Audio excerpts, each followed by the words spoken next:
నమస్కారం.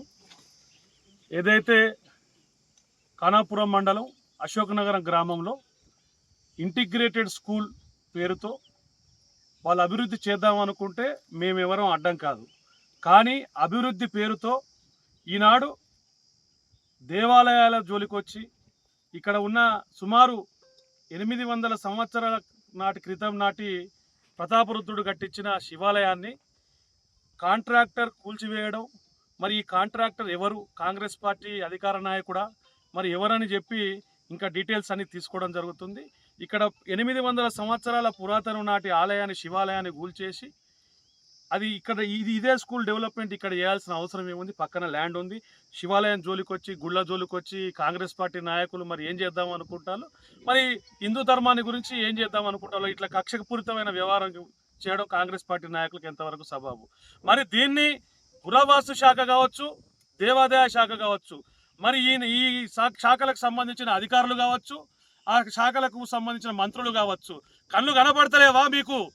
ఎందుకు సనాతన ధర్మం జోలికొచ్చి, హిందూ ధర్మం జోలికొచ్చి ఈనాడు ఈ గుళ్ళను గుల్లగొడితే మీకు వచ్చిన ఆనందం ఏంటిది? మరి మా నర్సంపేట శాసనసభ్యులు దొంతి మాధవరెడ్డి గారు తెల్లారు లేస్తే గుళ్ళ చుట్టూ తిరిగి దండం పెట్టుకుంటాడు.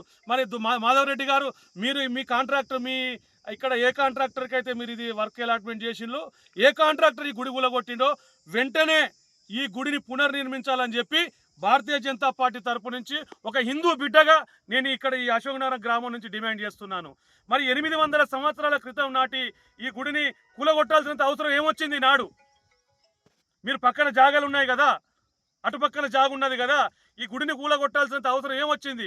నీ డిపిఆర్ ఉంటే నువ్వు 14 ఎకరాల స్థలంలో ఈ గుడిని కూలగొట్టాల్సిన అవసరం ఏమొచ్చింది?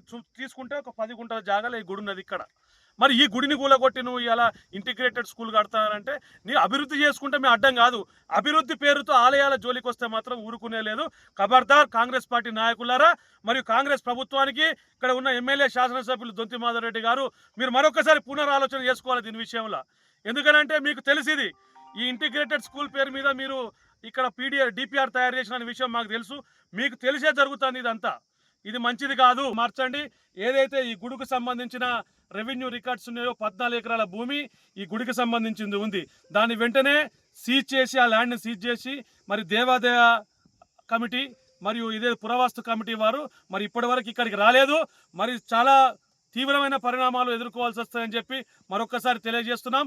ఈ కాంట్రాక్టర్ ఎవడో వాని ఇంటి ముందు 2 రోజుల్లో భారతీయ జనతా పార్టీ నాయకులు నర్సంపేట నియోజకవర్గం అందరిపై వాని ఇంటి ముందు ధర్నా చేస్తాం.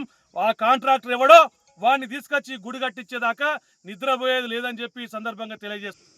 ఇప్పుడు development, Bharatiya Janata party voice ఎప్పుడు ఏముంటుందని అంటే డెవలప్మెంట్కు మేము అడ్డం కాదు.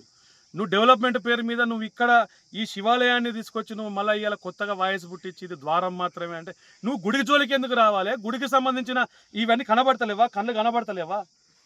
ఇక్కడ వచ్చి చూసే నాయకులకు కానీ, వచ్చి చూసే అధికారులకు కానీ కళ్ళు కనబడతలేవా? ఇళ్ళనే ఎందుకు వెళ్ళిపోయా? హిందూ ధర్మంకి సంబంధించిన ఆలయాలను ఎందుకు వెళ్ళిపెట్టాలి? నీకు చుట్టుపక్కల ఇంత జాగా ఉన్నది కదా, అటు కట్టుకో.